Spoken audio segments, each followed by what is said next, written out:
अजय और राजीव बचपन के दोस्त थे।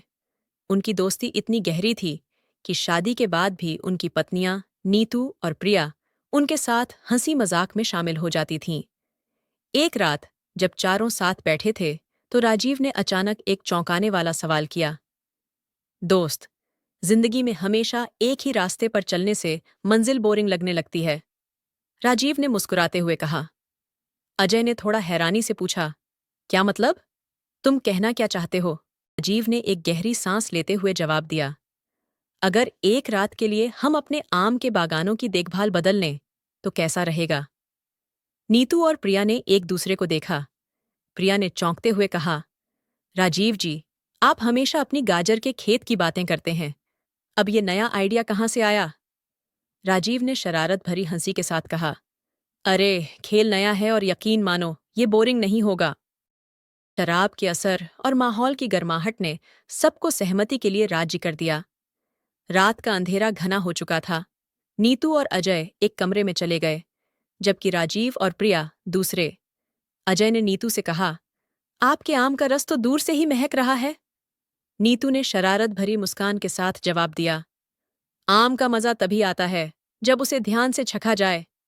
अजय ने धीरे से उसकी ओर कदम बढ़ाए। लगता है इस रस का असली स्वाद लेने का समय आ गया है।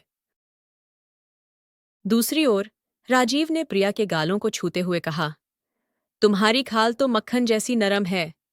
प्रिया ने हंसते हुए कहा, मक्खन तभी अच्छा लगता है जब उसे सही जगह फैलाया जाए। अजय ने नीतू की साड़ी का पल्लू हल्के से खिसकाते हुए कहा, आपके इस आम की खुशबू सच में मदहोश कर देने वाली है।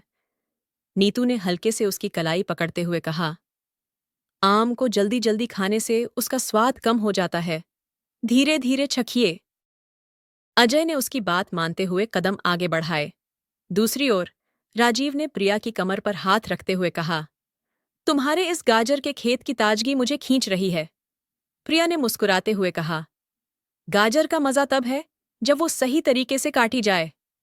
नीतू ने अजय की ओर झुकते हुए कहा, आपके हाथों की गर्मी से ऐसा लग रहा है जैसे कोई कोयले की अंगीठी जल रही हो। अजय ने उसके बालों को सहलाते हुए कहा, और आपकी ये रेशमी लटें मेरे पूरे खेत को घेर रही हैं। राजीव ने प्रिया के कानों में धीरे से कहा, तुम्हारे इन आम की महक से पूरी फसल महक गई है। प्रिया ने हल्की झिझक के साथ कहा, लेकिन फसल तभी लहलहाती है जब उसे सही से पानी दिया जाए। अजय और नीतू के बीच अब कोई दूरी नहीं बची थी। आपकी ये अंगूर की बेल मुझे अपनी ओर खींच रही है, अजय ने कहा। नीतू ने मुस्कुराते हुए जवाब दिया, अंगूर का स्वाद तभी आता है जब उसे सही तरीके से दबाया जाए।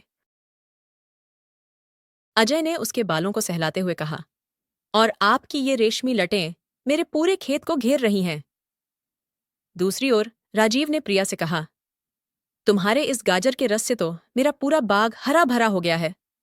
प्रिया ने शरारत से जवाब दिया, लेकिन रस तभी सही बहता है जब फसल पूरी तरह पक चुकी हो। सुबह हुई तो चारों ने एक दूसरे को देखा और मुस्कुरा दिए। उनके रिश्तों में एक नई गर्माहट आ चुकी थी, लेकिन उन्होंने तय किया कि यह रात सिर्फ एक मजेदार अनुभव थी, जिसे वे याद रखेंगे लेकिन कभी दोहराएंगे नहीं।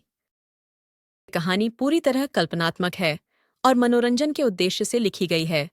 इसमें डबल मीनिंग शब्दों का उपयोग किया गया है ताकि इसे हल्के फुल्के और संकेतात्मक तरीके से प्रस्तुत किया जा सके।